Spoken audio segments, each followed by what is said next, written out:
Le problème de tous ces pays, et on va en parler, c'est qu'ils ne connaissent pas la structure d'État-nation. C'est qu'on les a colonisés, donc on leur a enseigné nos principes, nos concepts, mais ils ne les ont pas bien intériorisés.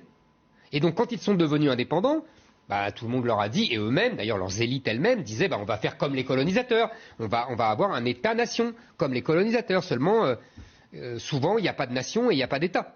Il n'y a pas de nation parce que les tribus, vous voyez, les structures claniques ne reconnaissent pas l'homogénéité nationale et se considèrent comme d'abord membres de la tribu ou du clan avant d'être membres de la nation.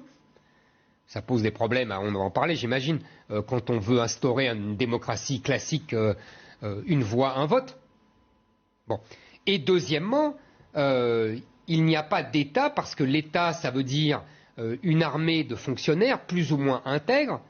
Or, dans ces structures-là, il n'y a pas d'intégrité, il n'y a que de la corruption. Et là aussi, la non-corruption, j'allais dire, parce que ça existe toujours, hein, tous les pays, il y a des corrompus, c'est pas le propre des États non européens. Hein, je ne veux pas dire que dans les pays européens, il n'y a pas de corruption.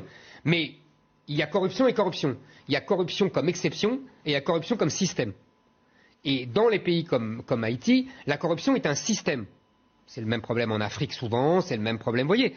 C'est pas la même chose. Et donc ça interdit tout développement économique.